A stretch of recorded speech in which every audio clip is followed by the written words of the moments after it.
again. It's Bea, and for today's vlog, we're not going somewhere.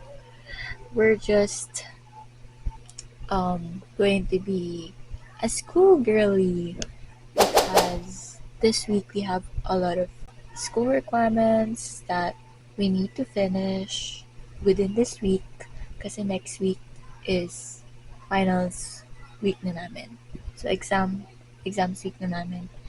For next week, that's why I'm vlogging this. I just want to document this moment kasi sobrang dami talaga namin ginagawa, especially in that one subject. But I'm just going to give you guys of my to-do list. Hindi pa siya masyadong madami ngayon, pero dadami rin talaga yan. Hindi siya mukhang masyadong madami kasi ang nilalagay ko lang talaga sa Notion ko every week is yung mga things na kailangan kong ipasa tomorrow or like sa day after tomorrow. Tapos, yung iba, hindi ko muna nilalagay kasi nakaka-stress kung ilalagay mo lahat ng gawain mo. Kasi nakaka-stress kasi gusto mo na agad siya tapusin. And yeah, diba? Sobrang dami gagawin. Pero, syempre, pero syempre guys, we have to finish this. So, sasamahan nyo akong tapusin to. Grabe, diba? Dinadamay ko pa kayo. Pero, samahan nyo akong tapusin lahat ng school requirements ko because I just want to have fun na. Gusto ko nang gumala. Gusto ko nang magpahinga. Kasi everyday talaga. Especially last week. Grabe, ang dami namin ginawa. Actually, last January, during the last few weeks of January, sobrang dami namin ginawa. Ngayong February naman, focus na talaga kami sa school activities like mga assignments, homeworks, kasi last month parang lumalabas talaga kami and everything. Madami kaming physical activities. We had a lot of events. Pero this month, focus lang kami sa written exams, homeworks, group activities, ang dami group activities, interviews and everything. Ang dami talaga. Kaya, ayun.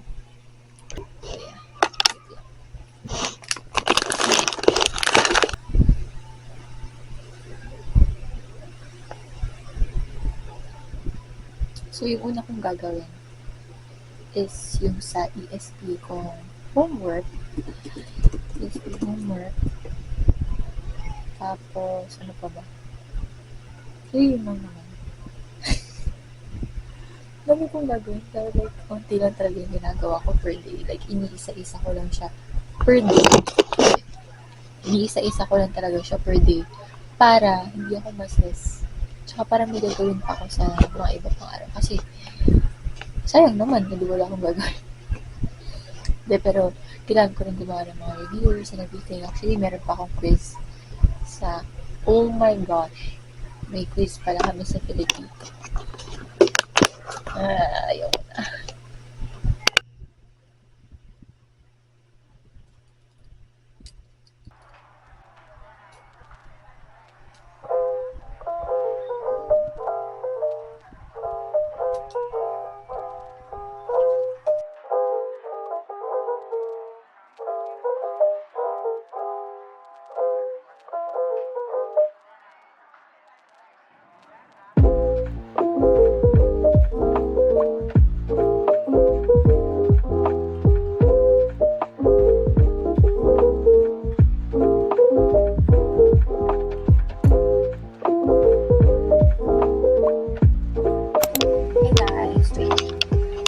Guys, this is the second day of a week in my life.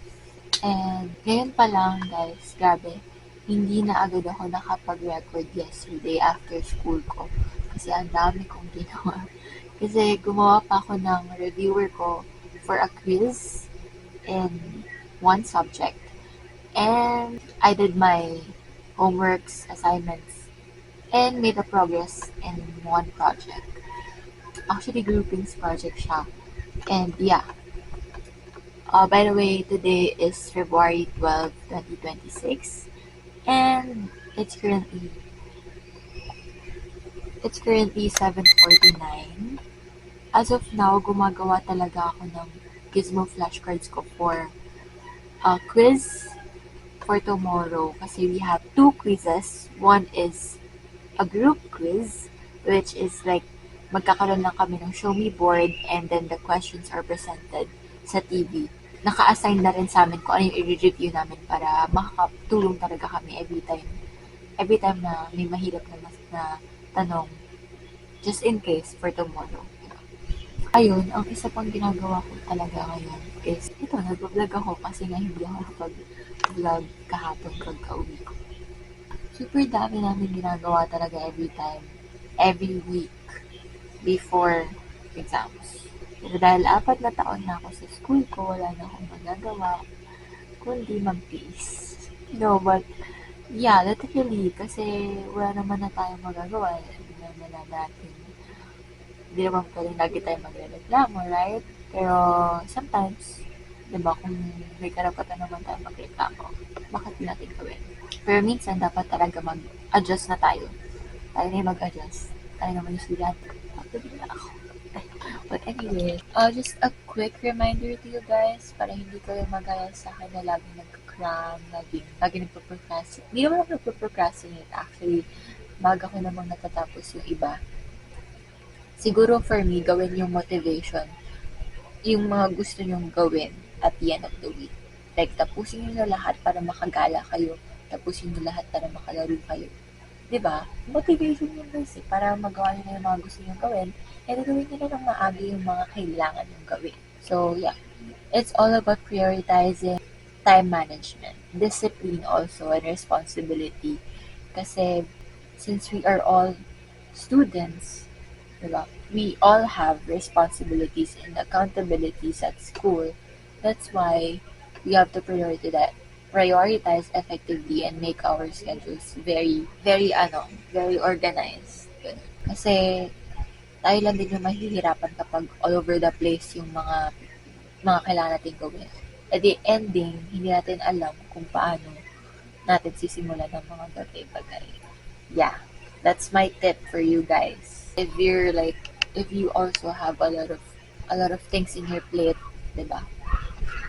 But anyways, ngayon, kakain na lang ako ng dinner and then ipagpapatuloy ko na yung Gizmo flashcards ko and then magre-review na ako ng video lessons, video lectures for the activities that we have to do tomorrow. And we also have projects, which is groupings na next week pasahan. So, but gawin na lang natin. Gusto na matapos. So, yeah. Kakain muna ako guys ng dinner.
Hi guys, we're in Binondo.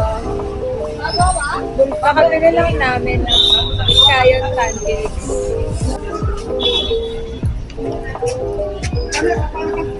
And we're now heading to Oshikun.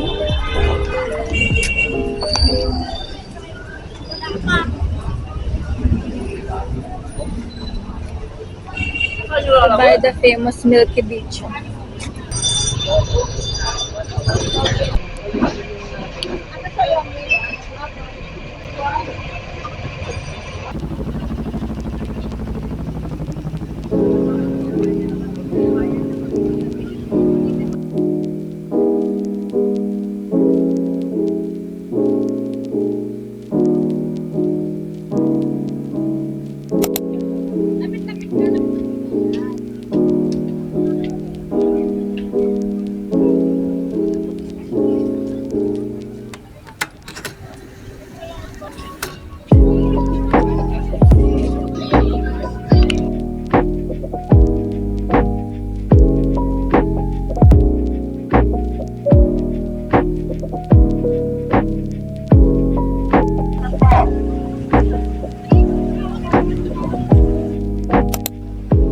Hi guys, so nakauwi na kami from Binondo.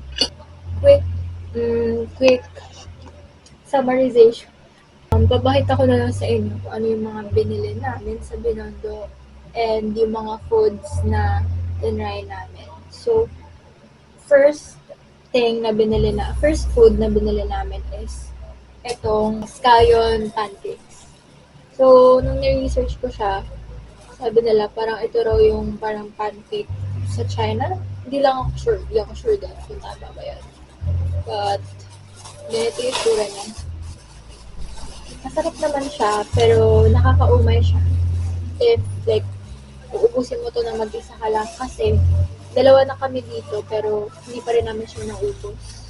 Yung isa naman is, na binili namin food is Milky Bicho, which is very, very popular doon sa Binondo.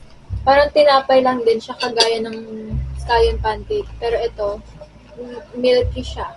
Tapos, bumili rin kami ng milk tea, pero naubos ko na for only 29 pesos, medium siya. Tapos, ito namang Milky Bicho for only 70 pesos. Hindi ko sure kung ilang pieces, pero malalaking peraso siya. And pumunta rin kami sa Pasig Esplanade kanina, so sobrang daming tao as in. Marami ring foods doon, marami nagbebenta and everything. So, ayun lang for today. For Valentine's Day. At ngayon kumakain lang ako ng dinner. So yeah, that's it for today's vlog guys. I hope you enjoyed it and see you again soon.